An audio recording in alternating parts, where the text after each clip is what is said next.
તો આ તરફ બનાસકાંઠાના થરાદમાં છેલ્લા 24 કલાકમાં 10 ઇંચથી વધુ વરસાદ નોંધાયો। ખેતરો જળબંબાકાર થયા છે। ચોમાસુ બાજરી અને જુવારના પાકને મોટા પાયે નુકસાન। ખેડૂતોની મહેનત પર પાણી ફરી વળ્યું। કુદરતના કહેરથી જગતનો તાત લાચાર। ત્યારે હાલ થરાદમાં જે પ્રકારની પરિસ્થિતિ છે તેને લઈને વધુ વિગત સાથે આપણી સાથે સંવાદદાતા કિશોર લાઈવ જોડાઈ ગયા છે। કિશોર, બનાસકાંઠામાં ઓવરઓલ કેવા પ્રકારની પરિસ્થિતિ અને ખાસ થરાદની પરિસ્થિતિ જણાવશો। અત્યારે હું થરાદ તાલુકા પંચાયત આગળ છું। થરાદની તમામ સરકારી કચેરીઓમાં જવાના રસ્તાઓ બંધ થયા છે। આપણે સીધા જે દ્રશ્યો બતાવી રહ્યો છું, આ સ્ક્રીન પર એક્સક્લુઝિવ દ્રશ્યો આપ જોઈ શકો છો કે થરાદના જે તમામ જે રસ્તાઓ છે, સરકારી કચેરીના રસ્તાઓ અત્યારે બંધ જોવા મળી રહ્યા છે। તાલુકા પંચાયત હોય, એસડીએમ કચેરી હોય, મામલતદાર કચેરી હોય કે આ વિસ્તાર હોય, આ વિસ્તાર અત્યારે જે ગળાડૂબ પાણીમાં અત્યારે જોવા મળી રહ્યો છે। અત્યારે તમામ વાહન વ્યવહાર રસ્તાઓ પર બંધ થઈ ગયો છે। થરાદની જે અનેક સોસાયટીઓ છે તે સોસાયટીઓમાં પણ પાણી ઘૂસ્યા છે, ઘરમાં પાણી ઘૂસ્યા છે।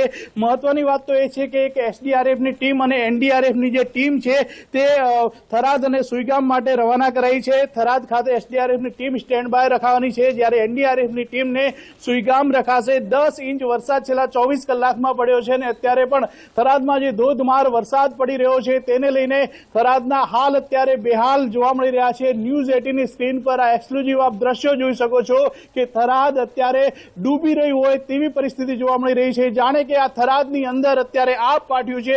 બીજા પણ દ્રશ્યો બતાવીશ કે આ સોસાયટીઓના જે દ્રશ્યો છે ત્યાં પણ સોસાયટીઓમાં પાણી ઘૂસ્યા છે। આપણી સાથે અત્યારે જે થરાદના જે પૂર્વ પ્રમુખ છે નગરપાલિકાના, વાત કરશું તેમના જોડે। શું કહેશો, કેવી પરિસ્થિતિ થરાદમાં? અત્યારે છેલ્લા 30 કલાકથી વરસાદ બહુ પડી રહ્યો છે અને અમારે ગણેશ સોસાયટી, મહાલક્ષ્મી સોસાયટી, નાઈવાસ, રબારીવાસ અને પોલીસ સ્ટેશનથી પ્રાંત ઓફિસ સુધી, પ્રાંત હાઉસ અને રેસ્ટ હાઉસ સુધી સખત 4 ફૂટ પાણી ભરાય છે। પણ નગરપાલિકા, અમારું ફાયર બ્રિગેડ કમ્પ્લીટ સેવા અત્યારે આપી રહ્યું છે અને યુવા સંગઠન 6 નંબરનું છે એ ખૂબ સેવા આપી રહ્યું છે। અત્યારે પાણીનો જે આવરો વધી રહ્યો છે પણ ઓછો નથી થઈ રહ્યો, એટલે થરાદની જનતાને, નાના બાળકોને કે ઘરની બહાર ના નીકળો એવી સૂચના અમારે પાલિકા તરફથી આપવામાં આવે છે। અને આ બીઠા હાઈવે ભાભર, અહીંયા આગળ કોલેજથી કરીને ભારતમાલા સુધી 4 ફૂટ સુધી પાણી થયેલું, એ રસ્તો બ્લોક થઈ ગયો છે। હમણાં કોંગ્રેસ કાર્યાલય પર જે રસ્તોથી બ્લોક થઈ ગયો, અત્યારે એક જ શિવનગરમાંથી આવવા માટે રસ્તો છે, એટલે અત્યારે કામગીરી નગરપાલિકા કરી રહી છે। કઈ કઈ સોસાયટીઓમાં પાણી ભરાયા? ગણેશ સોસાયટી, મહાલક્ષ્મી સોસાયટી, નાઈવાસ, રબારીવાસ, આ રહી બધી સોસાયટી અને આશાપુરાવાસ અને કબસ્ત વિસ્તાર। કઈ સરકારી કચેરીમાં અત્યારે પાણી છે? કેટલું પાણી? મામલતદાર ઓફિસ, પ્રાંત ઓફિસ, કલેક્ટર ઓફિસ, તાલુકા પંચાયત આ દેખી રહ્યો તમે, 4 તાલુકામાં 4 ફૂટ પાણી છે અને પોલીસ સ્ટેશન જવા માટે મેન રસ્તો આ છે। અત્યારે શિવનગરમાંથી આવવું પડે। જો વધુ વરસાદ પડે તો કયા વિસ્તારના લોકોને સ્થળાંતર કરવાની જરૂર પડે? અત્યારે સ્થળાંતર તો હજી અમે કરાવી દીધું છે। અમારી નગરપાલિકાની ટીમે બધાને લઈ જઈને હવને સ્થળાંતર કરાવ્યું। મૂળ આ સ્થળાંતર જેમ વધશે એમ અમારે આગળ જો ચામુંડાનગર છે આ બધાને સ્થળાંતર કરવું પડશે।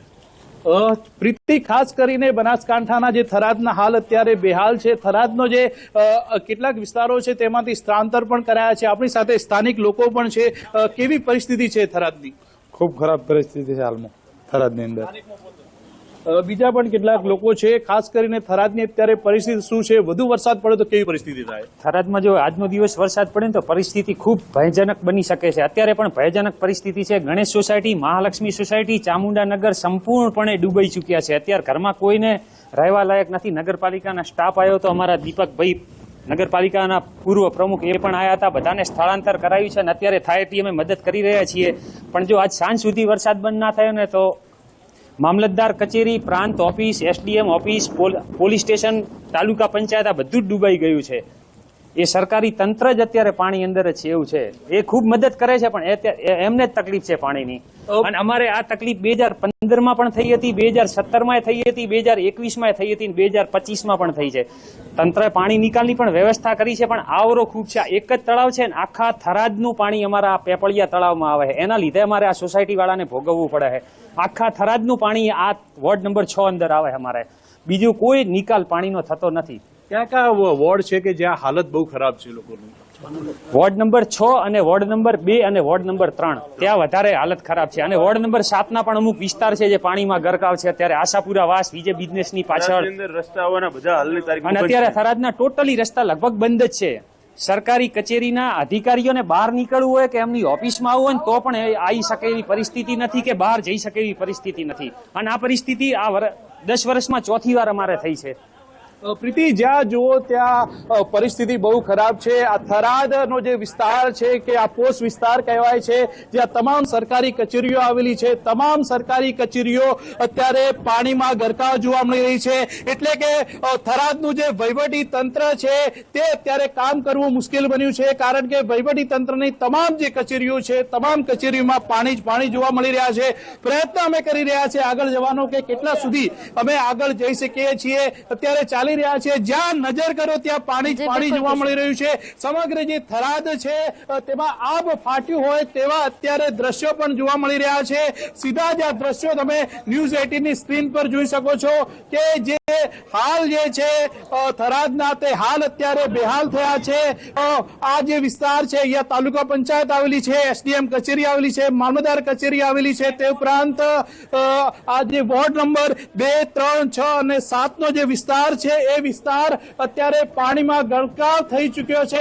અને જો વધુ વરસાદ આવે તો આજુબાજુના જે મકાનો છે તે મકાનોમાં પણ પાણી ઘૂસી શકે છે.